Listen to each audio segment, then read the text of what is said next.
All right, everybody, welcome to Sports Politician's Agree to Disagree, episode 5. We're going to do it a little bit different today. There's only 3 of us, so we're not going to do the classic Agree to Disagree format. It's going to be a little bit closer to what we did last week with Leonard Lentz, Turner, and myself. We're going to go around, have a couple topics, and everybody just going to speak their opinion. We're going to do quick introductions. We're going to start with Turner and then go to Purvis, and then I'll do a quick introduction of myself. Turner. Hello, everyone. And John Turner, Chesapeake, Virginia. Twitter, everybody love John. Check us out. Purvis.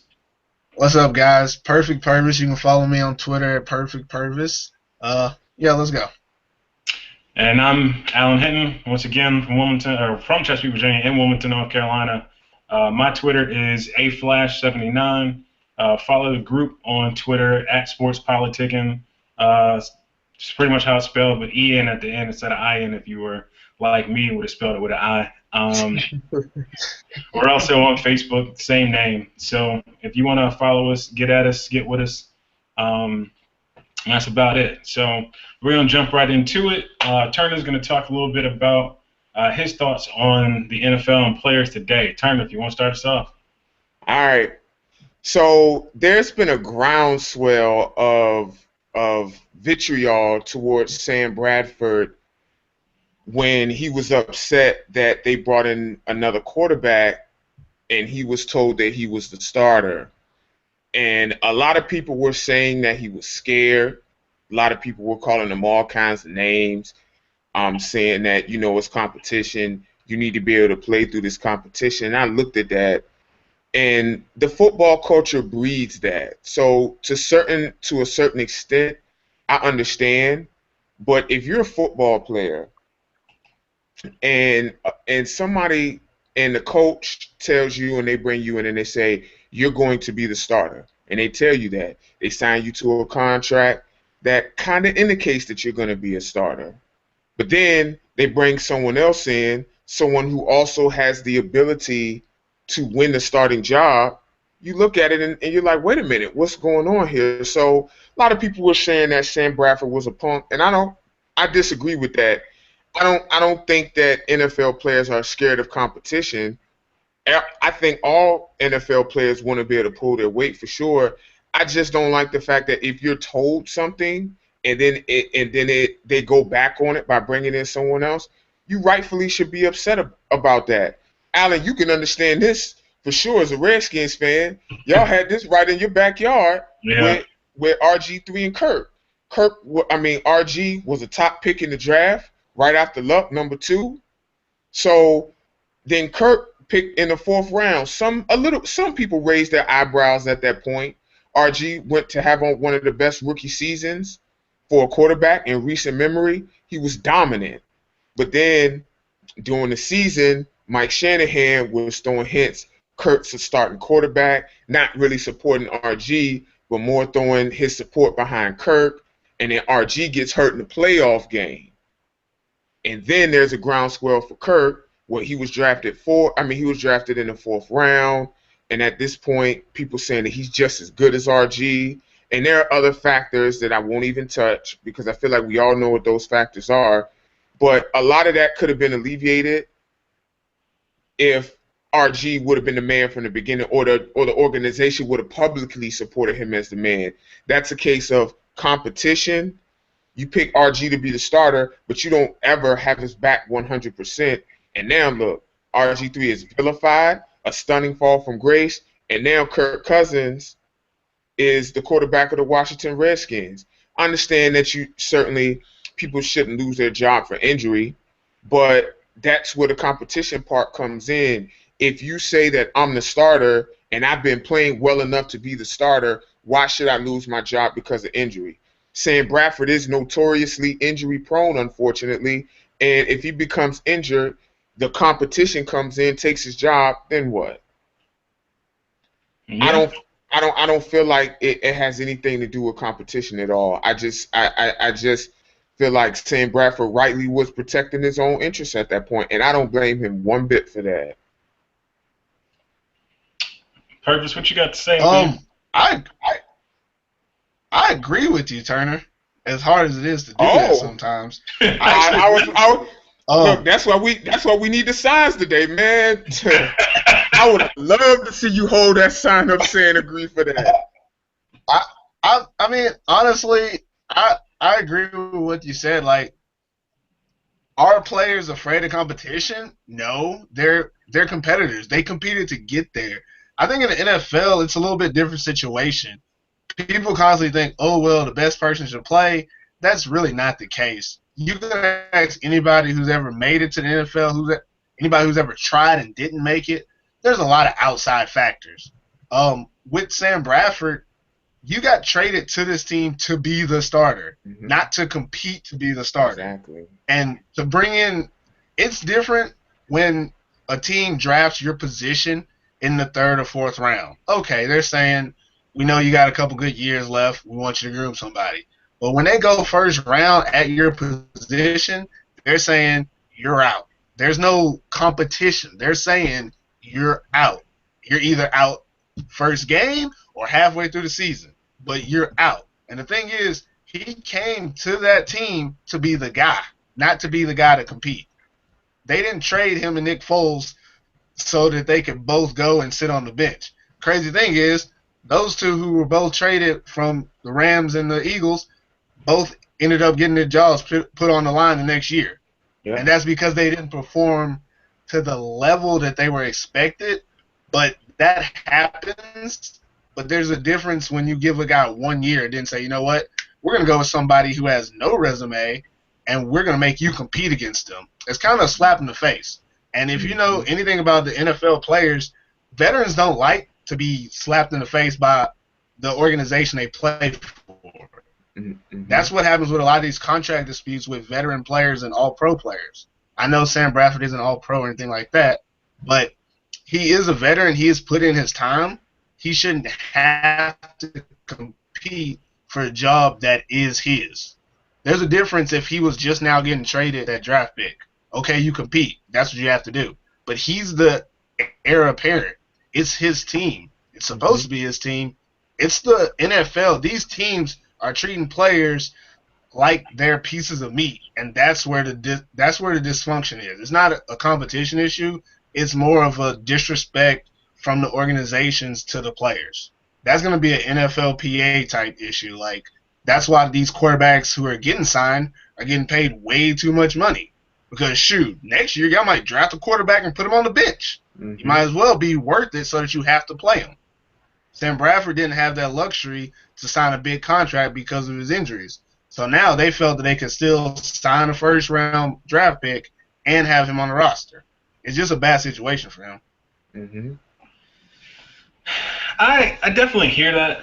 I think that if this was a fair competition, it would be one thing. But the expectation here is whether Sam Bradford plays well this year or plays poorly this year, plays well next year or plays poorly next year, that job is going to be lost. There's nothing he can do to save his job, and I think that's the part that bothered him.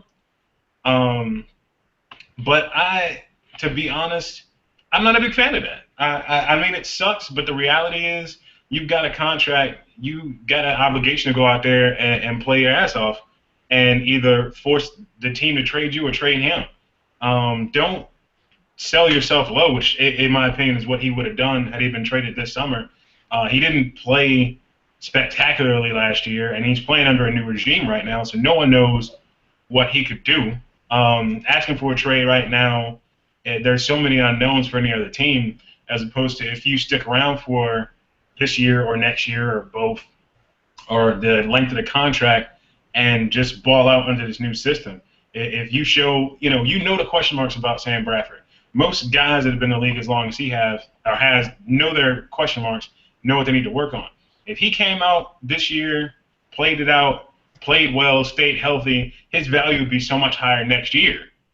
And then if they're going to put Carson Wentz on the field, now you have this situation where we're giving up a guy that people actually want.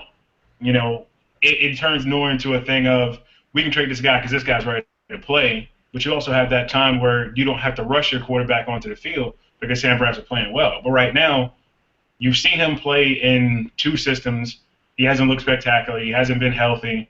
So I think that it would have made more sense for him to keep his mouth shut for a year. Yeah, it sucks to be in that situation. Drew Brees did it. It is what it is. But the reality is, once you get to that point where you can move on, you've driven your price up. I mean, going back to Drew Brees, look what happened when it was time for him to leave. Once he got out of San Diego, he walked into a really big contract. He walked into a situation where he could choose where he wanted to go. And who's to say that if Sam Bradford comes out and plays well, that he doesn't end up in that same situation? I want to go back for a second and talk about Robert Griffin and Kirk Cousins, and not getting into most of the drama. But one thing after everything unfolded that they talked about locally that I thought was really interesting was, what if everything that happened with Robert Griffin, talking about Operation Week 1 or whatever the term he had was for it, coming back from injury so quickly, was because he knew that pressure that Kirk Cousins had put on him, that Mike Shanahan wanted him, that he didn't have that support in the front office. Like, to me, when you think about that, seeing what happens, looking back at it, to me, it kind of shines a different light on it. Like, you really do wonder, did he know all this stuff was going to happen, and did he end up actually sacrificing his future to try to keep his job in the present? You guys have any thoughts? Go ahead, P. Yeah, I agree with that as well, but that's more in line with my thoughts. He definitely came back early, like comfortable in the organization or anything. I feel that Robert Griffin is a me guy, and I think that he didn't like the fact that he wasn't the center of attention. Like, he likes to be the superhero on the field. He was trying to pump himself up bad Cousins. And I think what it did was it backfired on him. But again, I do believe it could also have something to do with the organization. It was a really bad situation for him. Yeah, I mean, here's my issue with that. RG, even though he was a rookie then, and then he started maturing in the league, he knows what the business is about. He knows they will put you out to the pasture immediately as soon as you're not performing. And that's the thing. I'm not gonna say me guy. I think all NFL players should be me guys, as long as it's within the context of the team, for sure. But NFL players know what it is, man. Like, they know that as soon as you're not doing your job, or if you're doing your job but you're paying too much, or if you're getting paid too much, them general managers are calling your agents right away. Let's get this pay cut started. And I think that weighed on them. And with the football culture the way it is, why wouldn't you try to come back early? The writing was on the wall. I mean, it's easy to say this in hindsight. The writing was on the wall as soon as Kirk got drafted. You drafted a quarterback in the same draft as you draft me. If I'm RG, it's one thing to be confident, but in the back of your mind, they're like, yeah, I know that I'm gonna have to do more just to keep my job. I have to come back in this game, because if Kirk plays well, I'm done. And as you can see, RG didn't even play a snap last year. Kirk Cousins did legitimately, for him, play well. Can't knock that. And it bothers me that Redskins fans were so attached to RG, they would dump on Kirk even when he was playing well. I found that to be the silliest thing ever. But from RG's perspective, yeah, I mean, I understand why he did it. I would have come back in the game too.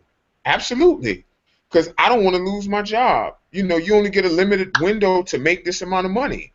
So if you get put out to the pasture, that decreases your earnings potential. Yeah, I'm with him on that.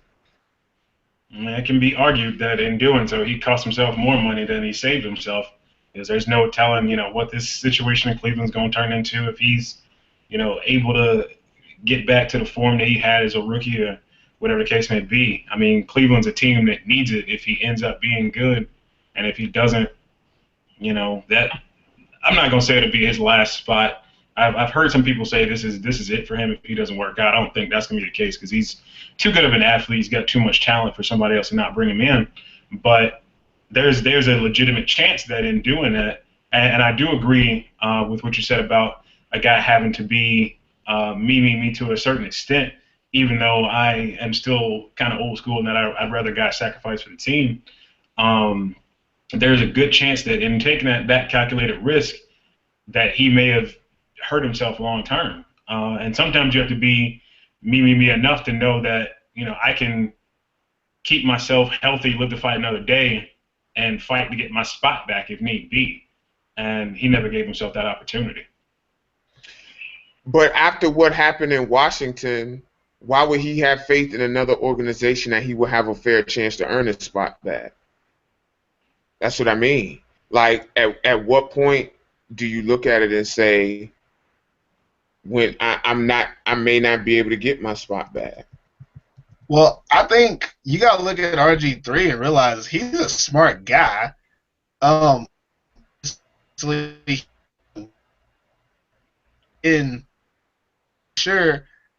when he found out they was looking into different situations, he's talked to their front office and got on the same page with them. He's not a guy. I mean, like the saying goes, "Fool me once, shame on you. Fool me twice, shame on me." I don't think he's the type of guy that's going to go into another situation that he feels uncomfortable in. And I think with the team he's with now, that they've had to assure him that, hey, this is what we planned, and these are going to be your opportunities. And I think that's the reason that he'll be okay in that system, because he's going into a better situation. Any team that wanted to bring in Robert Griffin, think about that. Hey, if we try to bring this guy in, he's not going to trust us. We have to make sure he trusts us, because Washington already screwed that up. I really think that can like how to go from physically, because like Alan said, he might have hurt himself long term by coming back too early. Yeah, I think you put too much faith in the teams when you say that. I don't. Yeah, I don't think they brought him in. I don't think they brought him in and with the mindset that we have to make him trust us. I think they took advantage of a buy low opportunity of a fallen quarterback from another team. That's it. And I think it was, and I think also had to do with the fact that Johnny, who I've defended previously, who I can't anymore, he completely fell out. So yeah, I don't think no. But you got a perfect situation there. You got a perfect situation. You got a team who just had a quarterback doing everything they didn't want to do, doing nothing but being a distraction. And then you got a quarterback who doesn't trust the organization, and all he was a distraction for the last year of the season without actually playing. And now they're together. You got to realize both sides are going into this thinking, okay, I know where I messed up last time. Let me do better this time. That's why it's the perfect marriage. They're both rebounding from bad situations.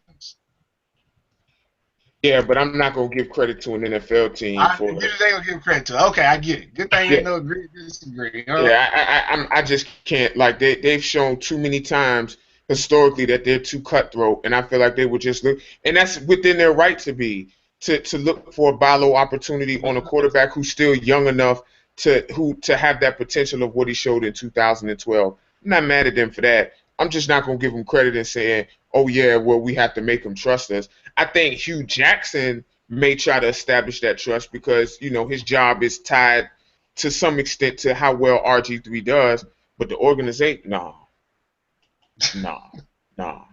way. Yeah, I think you're right on with that. That sounds about right. So I think we can move on safely to the next topic. Perfect. If you want to talk about your thoughts on college football's playoffs.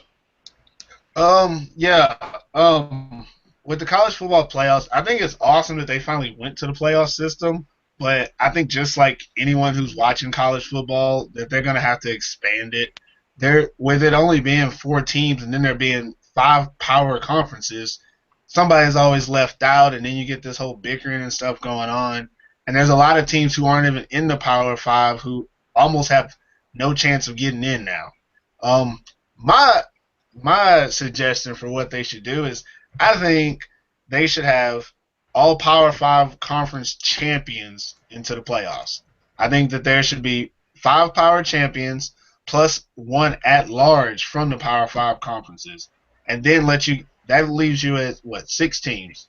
So you have 2 more spots, and those 2 spots can be put in by 2 teams from the group of 5 conferences. And I think that would go mostly by like the highest ranked teams for the Associated Press rankings, of course.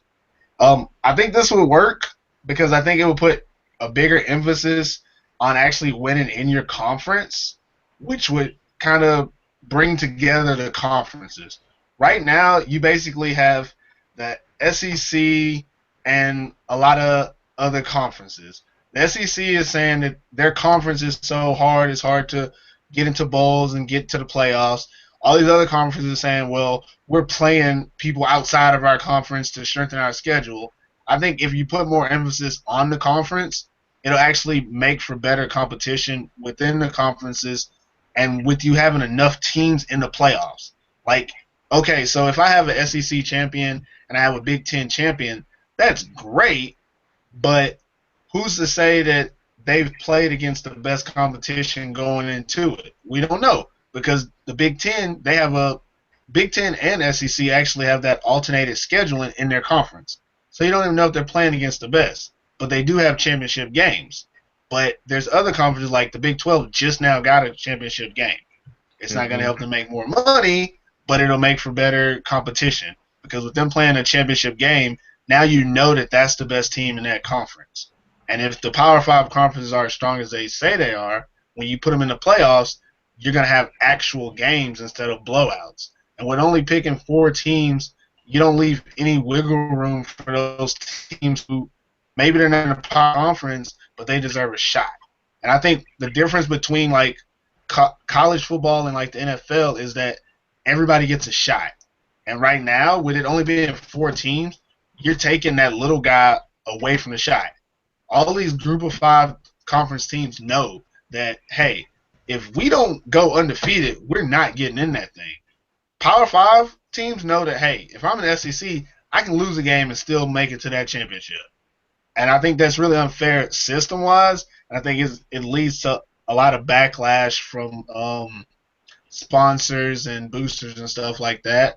I think if they just switch the system and add a couple more teams, it'll be more competitive, and you'll get an outright champion. Because with only 4 teams making it, there's a 5th and 6th ranked team that could probably mess it all up for those other teams, but they're not giving that shot. And I think an 8-team playoff would be really good to just kind of give them a playing field and let them go at it. Turner, what you think? All right, so I'm admittedly not a college football guy. Let me just put that out there first. Now, I will say that I agree with mostly what Purvis is saying, and he stated that very well. So I do appreciate that. I will point out though that if we have 4 now, and then there are 5 power conferences like you mentioned, and then we should add 1, I guess, to even it out, is what I believe you said. What's to stop them from continuing to add? I'll give you an example. Basketball, everybody knows about the NCAA tournament. Then you have the NIT, and then you have the CIT, CBT. It's like another tournament for teams that didn't make the NIT. Like at what CBI, I'm sorry, thank you. So at what point is it that enough's enough? I've been wanting college football again. I'm not really a fan, but I've been wanting college football. Don't let computers, as much as I'm a stat guy, don't let computers solve the actual who's a national champion. Let them play it out on the field. I'm 100% agreeance with that. But at what point? The thing that I'm saying, I want to let you know, the thing that I'm saying about it is that, okay, in the NFL, you only have 32 teams, but 16 of them are going to the playoffs. In college, you have 162 teams, and only 4 are going to the playoffs. How do you know who's going to be the best? No, I don't disagree. I don't disagree with that. I don't disagree with that point of it, but based on the sheer numbers, it like your NFL example, you said 32 and 16. You can't do 162 and 81 in college football. So the numbers are You going to can't. be smaller. The numbers are going to be smaller there. But I'll point out though that so now it's 4. With your idea, with the power conferences, it would be 6 with the 5th power conference team and then an at-large team. That's great. But then what's to stop it from eventually going from Yeah. 6 to 12, then 12 to 24, then 24 to 48? Like, at what You know point what? does it dilute I the actually have a product? solution. I actually have a Okay. solution. Oh, okay. Okay, we got to hear Hey, this. believe me, college football is what I do. Here's the Okay. solution to that. What you have right now is you have Power 5, but they're Power 5, but they're not all strong. The thing is, if you put more emphasis, like right now it's on just those 4 teams, there's not enough teams to change the conferences. But if you expand it to say, if I'm in a Power 5 and I win that championship, I'm going to the playoffs. What happens is that these teams that are in Group of 5 and even some FBS like studs that want to move up into the FCS, sorry, Division 1 AA. If some of those really 1 AA teams want to move up to Division 1, what happens will eventually you're going to have 5 actual power conferences. So what I'm saying is these teams that are in the Group of 5 and not the Power 5, they have to compete harder to get to the playoffs. But eventually what they'll try to do is to recruit, get good enough teams, set up their financial situation as a school so they can get into the Group of 5. And what you're eventually going to get is, instead of there being, what, I think there's about 12 to 13 football conferences, you're maybe 6 or 7 conferences, but they're going to be power conferences. So what's going to happen is during the season, those conference games are going to mean everything because you have to win your conference. And once you get out your conference, boom, we're in the playoffs. And now it means something. It's not just, oh, well, we got a easy conference, so we got into it because we beat everybody in our conference and it's a down year. No, everybody that's going to be playing is going to be in those conferences. What we have right now is there's so many different conferences, you can't tell who's good and who's not. There's a Power 5, but there's teams in those Group of 5 who are just as good, but they don't get to play the Power 5. Power 5 are scheduled around those teams. And they're saying, well, that team isn't that good because they don't play who we play. But you won't play them, will you? Hell no, because I don't want to take the chance of losing to that team, and then I don't get in. But if you put them in the same conferences, which this is where I think is going to go, conferences are going to realign. More teams are going to get into these big conferences, and they're going to either have to step up their game, or it's going to create a huge talent gap. I hope that the latter one doesn't happen, but my idea is that these conferences are going to get so big and have so much talent in them that the conference play is going to be what you root for. You're going to have people across the country saying, I'm Big 12, I'm Big 10, I'm SEC, I'm Pac-12, and then once they get out of that, they're still rooting for that conference in the playoffs.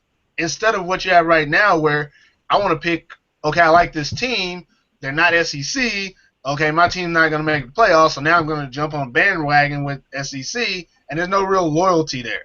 But you're going to make your conference kind of what you're loyal to, and that's where the competition is going to be.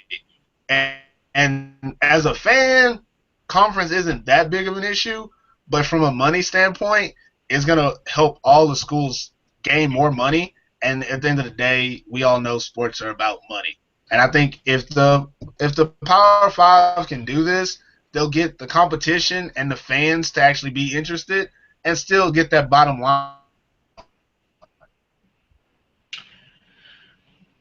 So I have one question. If you start talking about consolidating conferences or whatever the case may be, or making them play each other more often, Yeah. that increases the likelihood that a really, really, really good team has one off game and then international playing against a better team. So what stops a team from going 10-2, whatever the case may be, having really good games, or even beating 2 teams that only lose 1 game, and go to the conference championship, sit out of playoffs, and then complaining. You know what I mean? Like it turns into a thing where Well, the more changes you make, the more unhappy people you're gonna have. the thing college is if you're losing 2 games, you probably don't make it to the championship. There's been very few, if any, conference championships with 2 losses. There's been very few, if any, national championships with 2 losses. College football is already set where you have to win all the games. You can maybe lose 1, but that's it. If you lose, I do about it. Thing that if these conferences actually become these power conferences, what's going to happen is the teams who aren't holding their weight in the Big Ten, the SEC, the Pac-12, they're going to get left out the conference. Actually can compete will get in the conference. I think eventually what college football is going to have to do is do away with the Power 5 and Group of 5. There's only going to be power conferences. Everyone else is basically going to have to be Division I dependents who nobody cares about. And the problem with that is that those teams won't get that money that they're trying to get to support their schools. And like you said, I think a couple weeks ago, through all the athletics. So they're going to need the football money to actually have the school be successful and make money the way they want to. The thing about it is that the Big 5 make me laugh. The Power 5 will have to be a stronger conference, and I think they're going towards that way right now, but they have to expand the playoffs.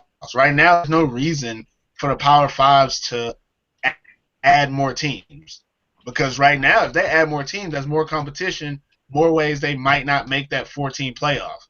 But if you make it that where you have to win your conference, that's what you need to do to get in, they're more likely to let more teams in because they're going to make more money, have more competition, and most likely win more championships. So how often? Just my thoughts on it. Sorry. How often would you envision having a change over the conferences? That to me sounds like you're saying if teams aren't performing, then they get kicked out. So when do you make that determination? Like how many times does a team have to be, 3, 4 losses, whatever, before they get kicked out of the Power 5 conferences? I'm not saying that year by year based. What I'm saying is that most conferences there's a buyout, and then there's also a buy-in for to get into conferences, and there's financial situations that I don't know as well. But what I'm saying is that I think after a certain period of time, there's going to be schools and teams who are going to be like, well, I can get a better situation if I go here or there. Like, take, for instance, the Big 12 and SEC right now. SEC teams have their own network, SEC Network, which gives them additional revenue during the season because those games are televised in certain markets. Well, the Big 12 doesn't have that. So say I'm North Texas and I'm deciding to go into a conference. Do I want to go into the conference that is going to let me share revenue, or am I going to go in the conference where I have to find my own third party to get revenue from TV rights? Well, me personally, I'm going to go where they're already making the money. But for me to get in there, I'm going to have to pay.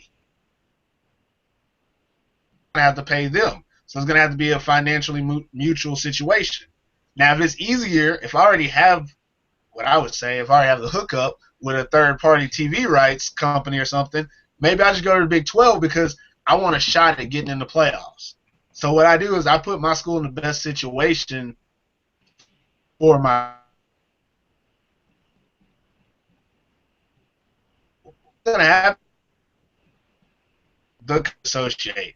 A couple of years ago, you had, what was it, West Virginia, TCU jumping in the Big crazy. I thought it was crazy, and I still don't for West Virginia to go to the Big 12 because regionally they're not near any of those teams. But the situation is going to happen in the Power 5 is that teams are going to try to get into those conferences, and to get in, they're going to have to come off some money. And they're going to have to weigh, is it worth it coming off the money to get all the rewards I can get? Teams are chomping at the bit right now trying to get into the SEC. SEC's not letting anybody in, only because they have no reason to. Right now, they make almost the most money. Big Ten actually makes the most money, but they make almost the most money. They have, by mass media voting, the strongest competition, and they're on top.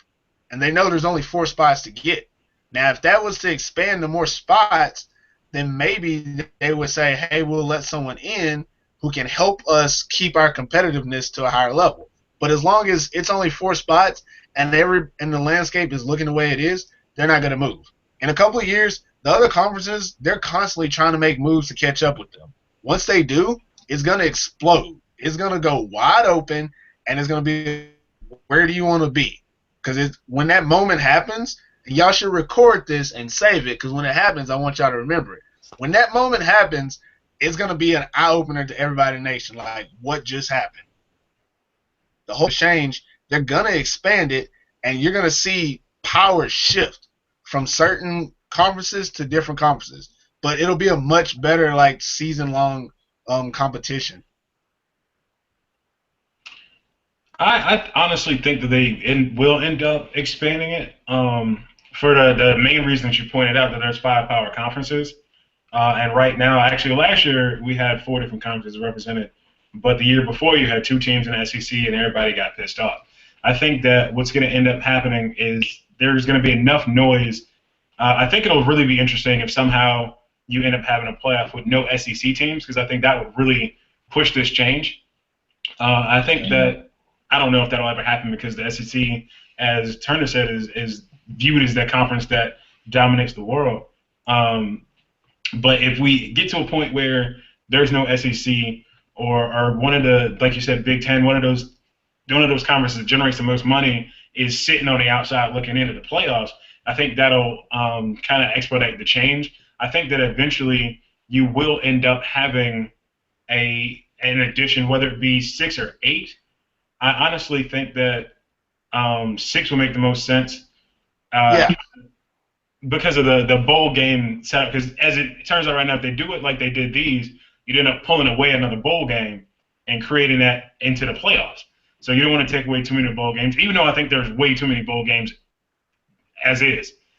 You've got bowl games right now that are just looking for 6 and 6 teams to throw in there.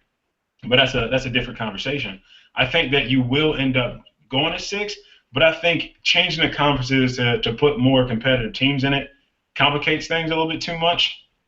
I don't know how you go about getting more teams out of that Power 5 in it, because the reality is, as you've seen over the last few years, if you do 6 teams in the playoffs, there's a very good chance once you get outside of those Power 5, that 6th team is more likely to be an SEC team than a WAC team or a team from Conference USA, whatever the case may be. You have a team that goes undefeated, but nobody knows who they play. You're going to end up seeing Auburn instead of that team or something like that. And I think that'll just kind of cause more complaints amongst fans. Do you have any thoughts on what you would do about that? Well, the only thing about that is you're already getting in that situation. Look at it now. If a non-Power 5 team goes undefeated, they got a chance to get in one of those 4 spots. If they lose one game, they're not getting in. It's not going to happen. There's no way a one-loss team outside of the Power 5 over a one-loss team in the Power 5 or a conference champion in the Power 5. Because then you're saying 2 from the Power 5 don't get in. That's not ever going to happen. So what I'm saying is to expand it so that I think that you're right that it'll probably go to 6 before it goes to 8. But I'm saying the 6 will kind of be a waste, because the 6 will get us in pretty much the same situation where you're going to get all the Power 5 in there, most likely, because now that all Power 5 have a championship, they're going to say, well, we deserve to be in there. We're in the 5 hardest conferences. So then your 6th spot is going to go most likely to that SEC team, or if you can get an undefeated team that's out of go in there. But then you're going to have all those like one-loss teams in the group of 5 who are like, why couldn't we get the 6th spot over an SEC team with 1 loss? or an SEC team with 2 losses who gets the 6th spot. And it's going to be the same issue. But if you expand it to 8, you're going to have those same 6. Most likely that 6th spot is going to go to a Power 5. It should. 6 Power 5s is most likely better than the number 1 outside of it, just because of who they have to play. But if I'm saying that I'm going to give 2 of them to the highest ranked group of 5, that gives them a reason to actually play each other instead of constantly trying to compete with the group of 5, with the Power of 5, to take them off their throne. It's hard for them to do that already, and it's unrealistic for us to think that a team is going to go undefeated and play those Power 5 conferences and get the respect that they actually deserve. I'm not saying that there's not teams that could do it, but I think that when they look at resumes, they're not going to give them the weight that they should. But if you say, hey, you group of 5 teams are guaranteed to get a shot. If you give them a shot, they're going to be able to prove it on the field that they're better than some of them teams. And I'm an advocate for competition. I think that's what they need to do. I don't think it'll happen, but eventually it'll get to 8 teams. I'm not sure how soon it'll be. What would you think of reserving 2 of those 8 spots for non-Power 5 teams? How do you think the NCAA would handle it? How do you think people handle complaints?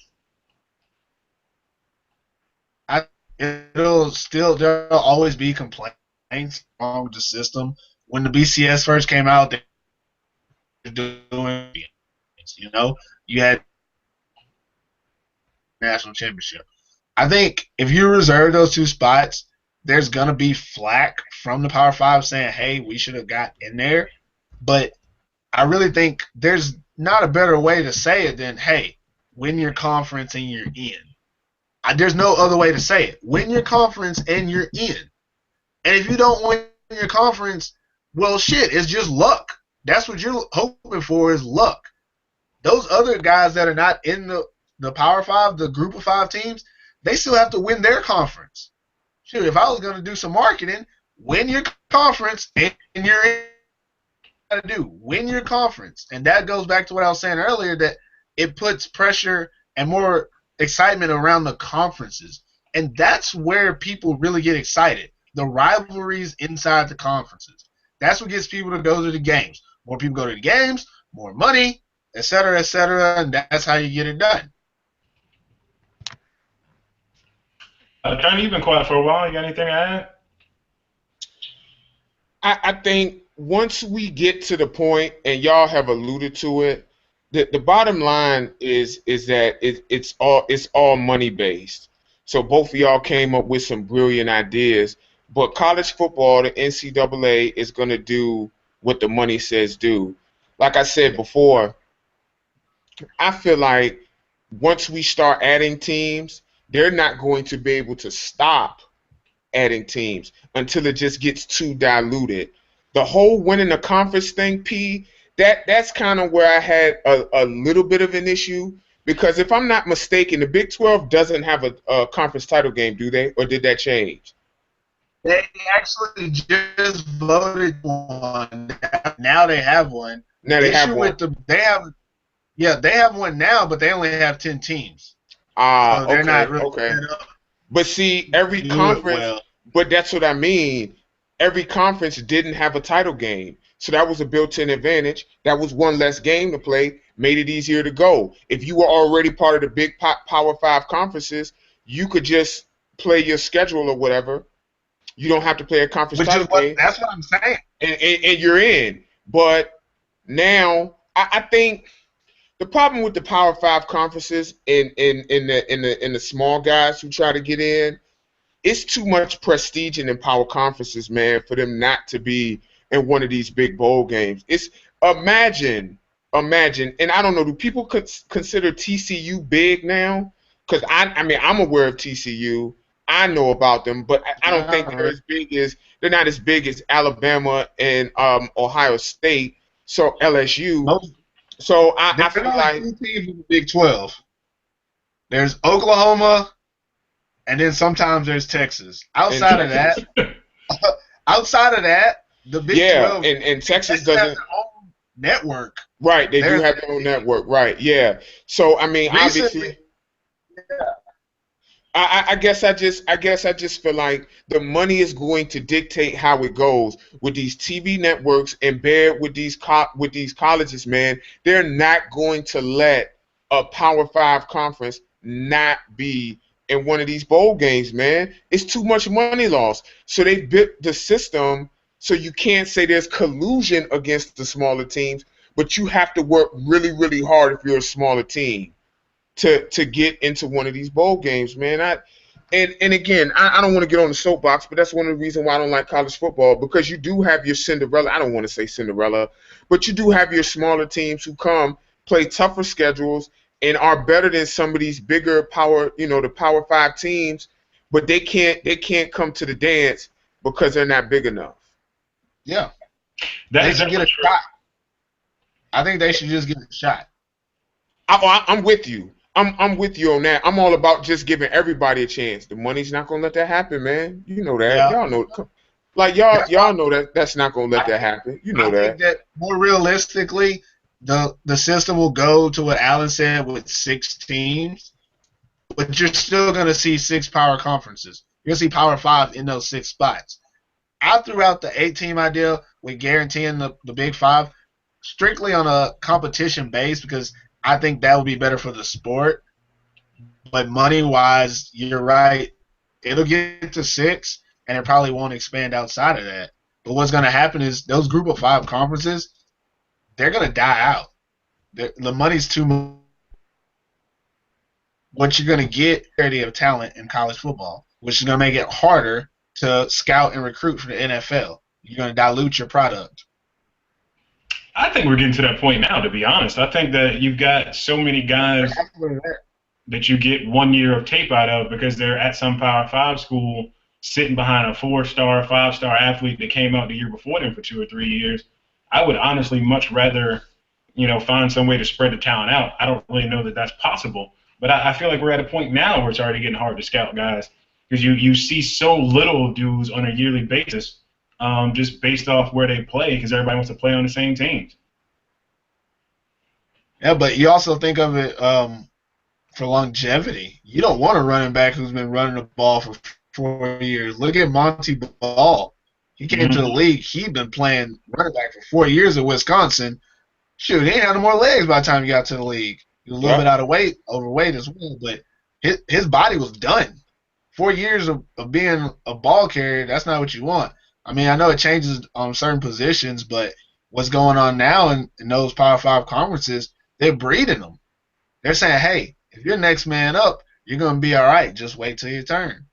And they're sending them to the league just like think that. it's great for running backs, but it's not that good for quarterbacks. You need those reps to really get to a point where you feel comfortable. If you got a 3-year starter at quarterback and you've seen him destroy the world for 3 years, you feel a lot more comfortable with him as opposed to a guy who came out as a redshirt sophomore, hadn't played at all, and played really well in that 1 year. Well, only difference with that is those guys aren't going though. You're not seeing quarterbacks getting drafted off of like 1 year or 2 years, and if they are, they're usually being overhyped or something like that. But it does change for a position on what's going on. I think really it's just a lot of those guys aren't coming out. I mean, Yep. You look at Jameis Winston had a chance after his redshirt sophomore year. He could have come out. He just decided not to.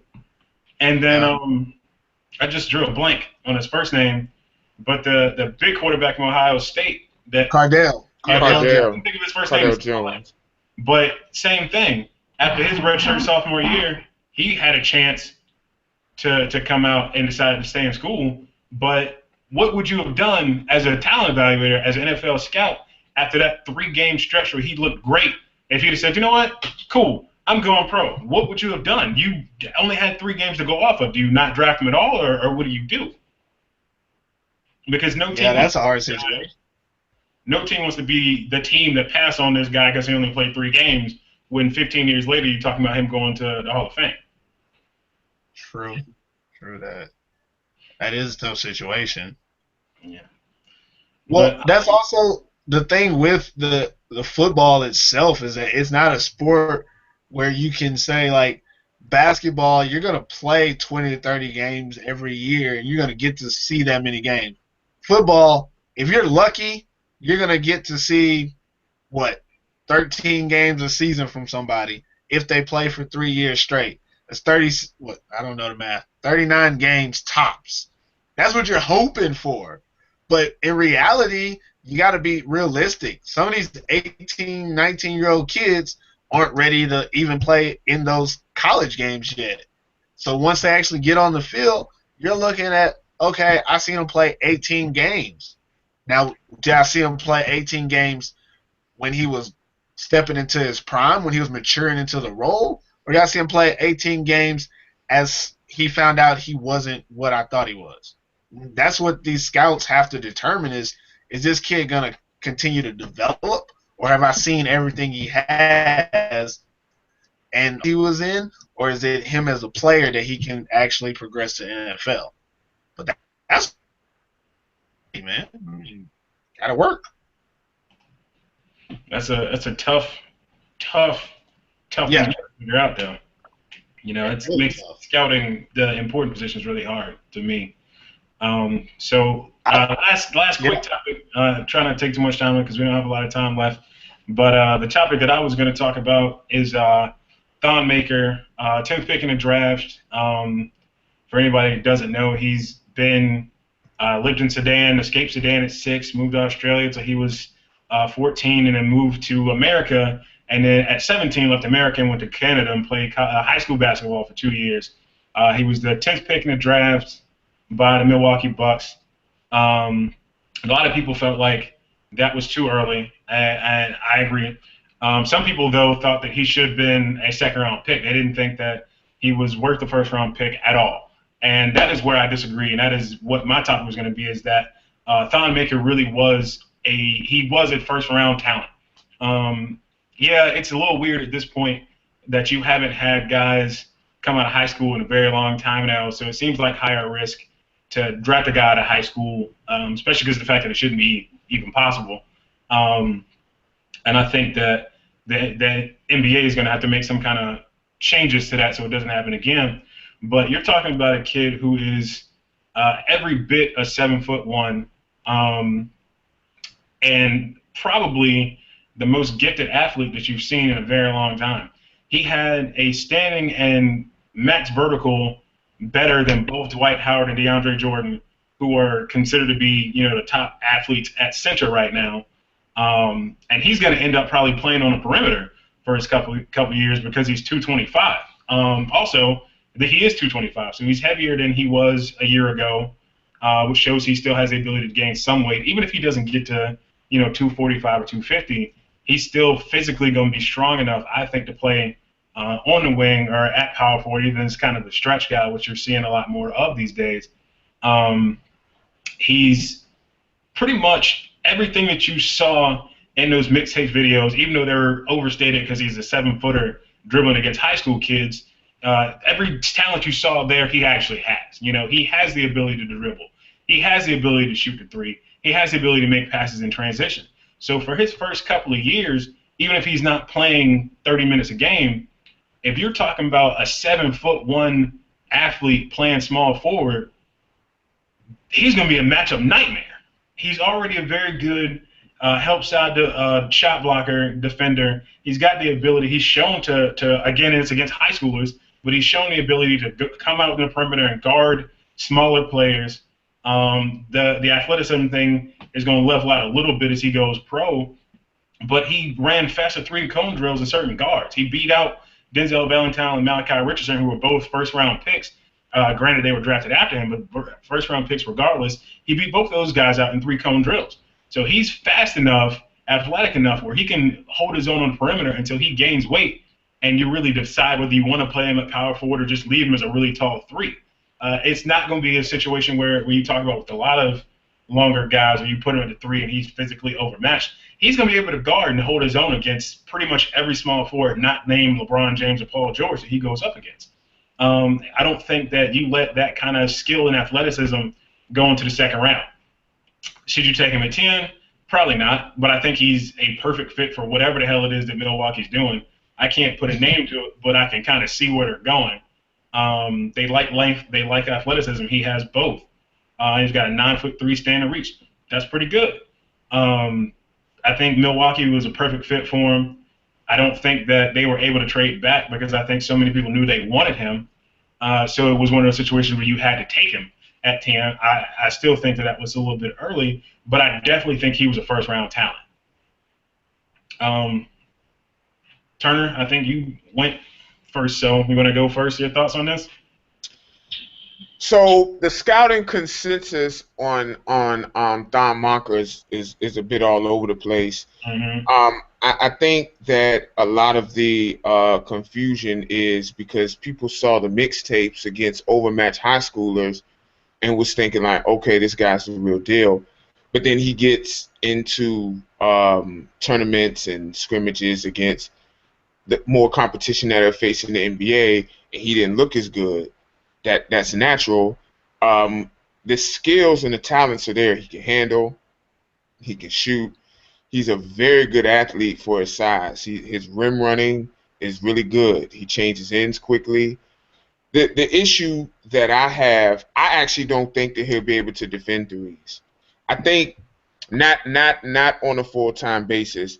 I think that it'll be easier for him on switches to defend them, kind of Golden State style, to defend them at the end of the shot clock. I think that's easier for him to do. I think once he puts on some more weight, he'll be able to defend fours and possibly, he's 7'1". I think eventually at some point as he ages, if he stays in the NBA that long, he'll be able to play center. I think right now his natural position is power forward with his motor and his skill level. I don't know if he'll be considered a stretch four because I don't know if his jumper will translate to NBA success, but he definitely has the look of someone who has who looks like he'll have a pretty good jumper. I'll point out, though, that I understand why Milwaukee did it. They have long, lean athletes at just about every position. You have MCW once he's recovered from his shoulder surgery. Then you have Giannis. You have Middleton, whose game I love, by the way. Then you have Jabari. He's not really an athlete. But then you have Thon Marker as well. You have John Henson. So they're going to have a team that has incredible length and will be able to switch things. As usual with Milwaukee, though, they'll only have one shooter on the floor at a time. So that length will only be able to be used on defense most of the time. Their only great quality shooter is Middleton. So the floor will be spaced on offense. So Kidd is going to have to get a bit creative on offense, especially if Greg Monroe's on the court, because he's not really an athlete. But I like what they're doing. He's basically a lottery ticket at this point. You see the talent, you see the skill. You just have to hope that it pans out. I hope that it does. You just have to see. You really do have to see and hope that he pans out. Hope that he works hard. Just based off what I'm reading, people say he doesn't mind working. So, you just have to hope that he wants to continue that. Purvis? My thoughts. Yeah. My thoughts on it. Before the draft, I was reading up on the guy because I'm not much of a basketball guy. But I personally, before the draft, I was thinking, there's no way that you want to draft this kid in the first round. He has all the measurables and the talent in the world, and I believe he could be a great player. But if I'm drafting, I was thinking more from lottery pick, of course. If I'm drafting early in the first round, I need something that I for sure can bank on. He's more of a player, right? I think you both said that he can be great. That's not the type of player I would want to draft in the first round, someone who could be great when there should be available talent that can play and help my team now. Because if I'm drafting in the first round, I want someone who can contribute right away.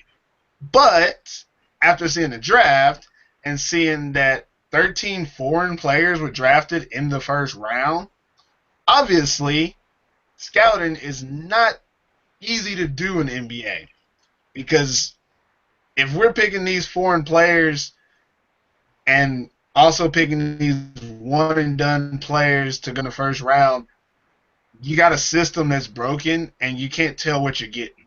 And it looks to me that if that's the case, then he's a great pick because you're not going to miss out on anybody because everybody else is picking randoms who know if they're there.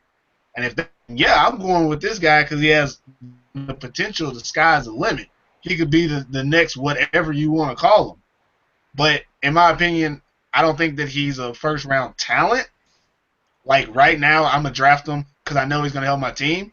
But I think in this landscape that he went, in this last previous draft, you got to take him. If he's available, you take him because you don't know anything else about anybody else, and he's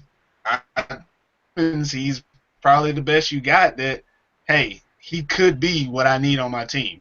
It's a little. I think it's a bad system they got. That the scouting is so bad that we're not actually getting American players. We're getting foreigners because we feel more comfortable drafting them from what we get players are either 1 year and done or they're playing in college so long that we don't think that they're good enough to be in the first round. That was kind of something that we talked about last time was with the D-League and the draft and all that stuff. I think that is a situation that helped Don a lot. I think that put him in a situation to get drafted so early.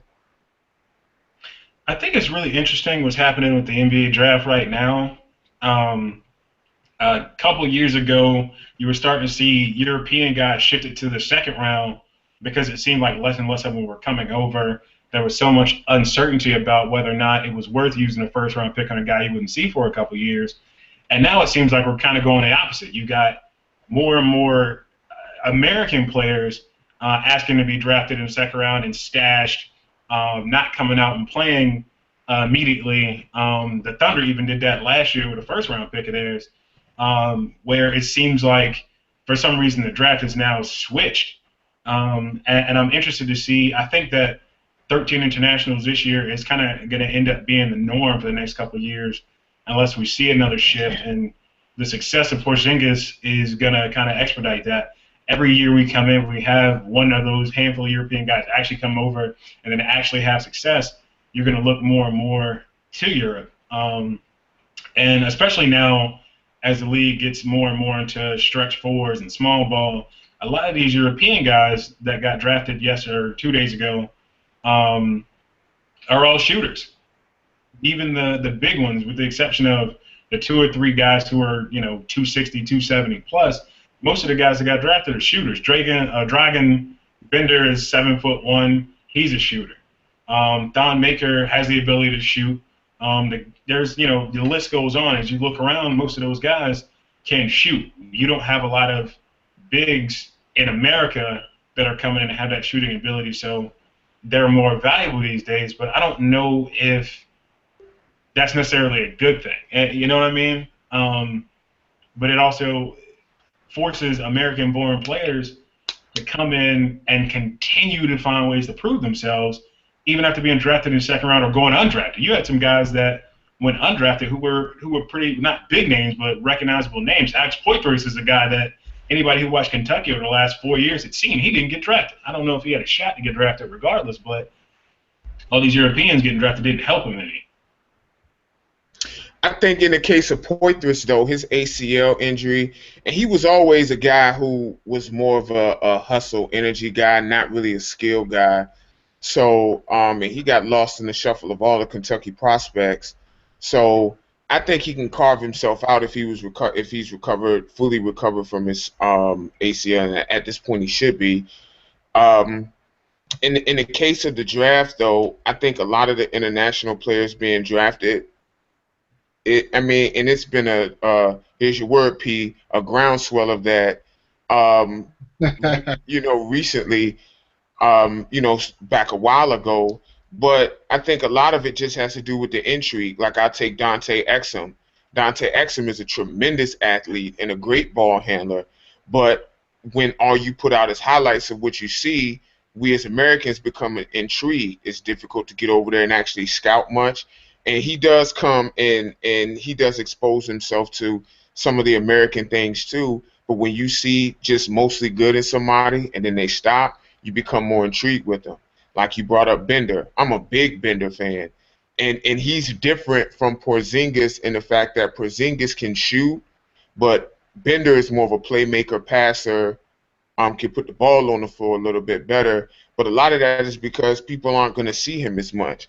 So when they see the good things, I'm like, okay, he's on our radar. But then you see somebody like, I'll give an example, and this might be, I hope y'all recognize his name, Fred Van Vliet from Mm-hmm. Wichita State. Like he was a guy that had first round stats, and I know stats aren't everything, but he could have been projected to been picked in the first round. But the knock on him and Ron Baker, his teammate, 4-year college players, limited upside. You know, he's not going to get much better than he already is. Um, so unfortunately, people are looking for upside, and in the case of 4-year players, you may not always see that. Funny thing is that the last great 4-year player in the NBA was who? Damian Lillard. Mm-hmm. Like Damian Lillard is an All NBA second teamer. You have Jimmy Butler, who went 4 years and is a bona fide star. You have Jay Crowder, who's a highly underrated player for Boston Celtics. So it's just all about scouting, and that just shows it's a crapshoot. Just because you're a 4-year player, Chris Dunn is a 4-year player, and a lot of people, he has the skill set to go on a Damian Lillard path. He's not Damian Lillard as a player; they're different, but he has the Damian Lillard path in the sense that he could be an all-star even as a 4-year player. So it's just really all about stigmas and things. You see the international player, you see what he can do, but you see it in limited doses, and then you get intrigued by it as opposed to people who you see here all the time like Van Vliet, Baker, and then it's just like, okay, I already know what they can do. You know, there'll be better values because everybody knows what they can do, and the consensus is like Van Vliet didn't even get drafted, I don't believe. Correct. I don't think Baker did either. So, Correct. but these are the guys that can come in and help NBA teams right away. So, you know, where's the disconnect there? So basically, I mean, I agree with you, Turner. What you're saying is the NBA and take a chance on him. We'll take a guy from another country who we don't see on a consistent, and he doesn't play against American competition or American style. We'll take a chance on him. But if we see a guy playing college basketball for 3 to 4 years, we're going to poke all the holes in his game because we actually have film and say, okay, we're going to pass on this guy, but we're going to pick these unknowns who we can't get more film on, who we can't see more in-game besides having them do workouts and maybe tournaments here and there, and we're going to take them. And then what happens to those leftover guys who you pointed all the holes in the game? Oh, we're going to let them either go to the D-League where they change teams every year.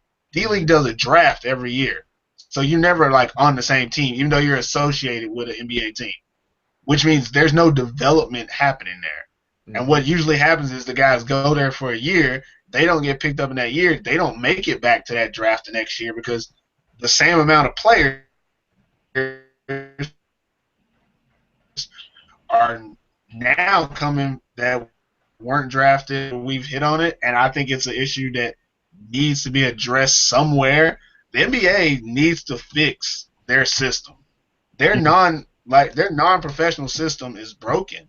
It's one of the worst in the major sports of boom or bust.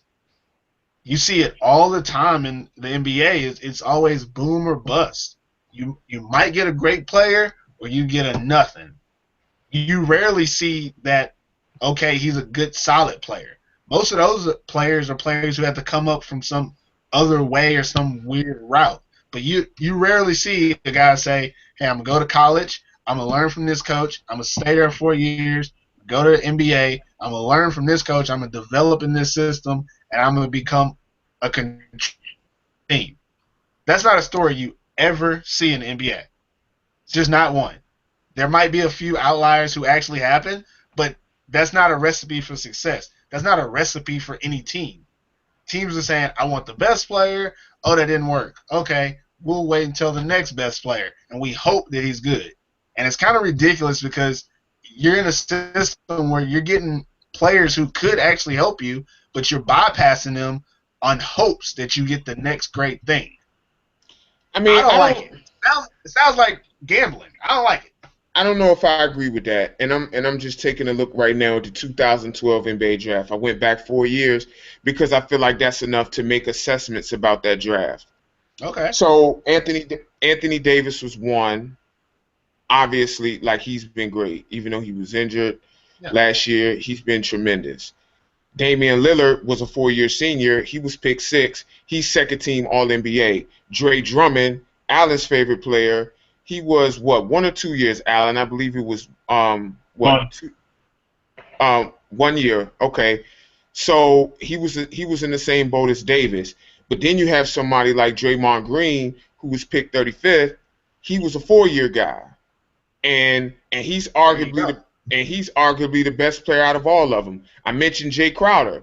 Jay Crowder is somebody who not a lot of people know about. He looks old. He's only 25, and he's somebody that can be a key cog in a championship team with his skill set. He's a 3-and-D guy.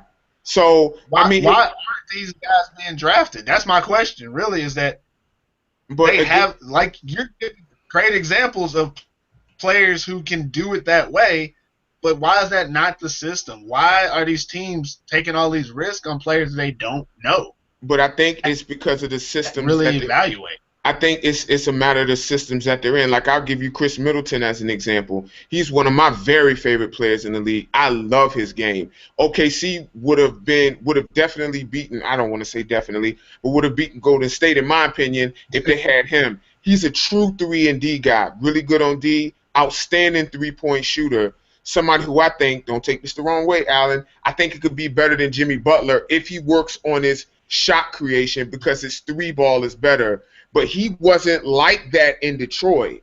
He gets to Milwaukee, and that's not to say that he could have developed in Detroit. Something that happened in Milwaukee, we got to give coaching credit. If we dump on them when they're not doing good, we got to give credit. Something happened in Milwaukee, and all of a sudden, he's become one of the best 3-and-D players in the league. Again, I just think it's about settings and about where they are. Draymond Green is playing for the best coach in basketball, playing with Steph Curry, who's the unanimous MVP. But in the context, take out that context, I fully believe he will still be an all-star on any team because of his combination of strength. He's a great passer, good ball handler, good rebounder, outstanding defensive player. But the scouting report, I just read the scouting report on him the other day, and it essentially described him what he is now. NBA teams, they get in their heads too much. They look at physical, in his case, limitations. Like, he's not going to be able to succeed in the NBA. And Draymond Green does have a unique body. He wasn't necessarily expected to do all this, obviously, because he was picked in the second round. But his skill set now was basically what he did at Michigan State. This is essentially what he did at Michigan State, except just against better competition. And I know it's easy in hindsight to say now, well, this was expected of him. It wasn't. But the thing is, just NBA executives, they overthink it. They think way too much. They look for measurables, which I get. Athleticism rules the day. But at some point, you got to just look at skills, man. And if I can fit this guy into my system, I'll see what he can do for me at that point. I think that goes back to what Purvis was saying, that teams tend to over-scout the guys they can see and kind of a way to make up for not being able to scout the ones that they can't. You know, if you had some of these European guys come over and play a year or two of college basketball, whatever the case may be, how many of those guys will still be going as early as they are? That was kind of my question in the whole thing.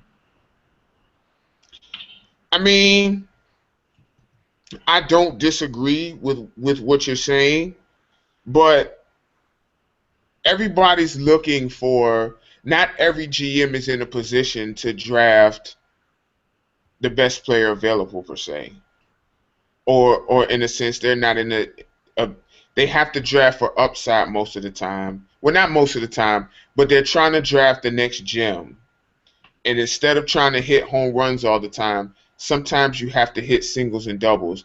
You have to think about it. It's rare that a draft is going to have a true number one player. Like, I'm going back a few years. So I'm going back to the 2010 NBA draft now. The number one pick in that draft was John Wall. I'm a huge John Wall fan. He's an all-star, and he's an all-NBA caliber talent, but he's not a franchise-changing talent to me.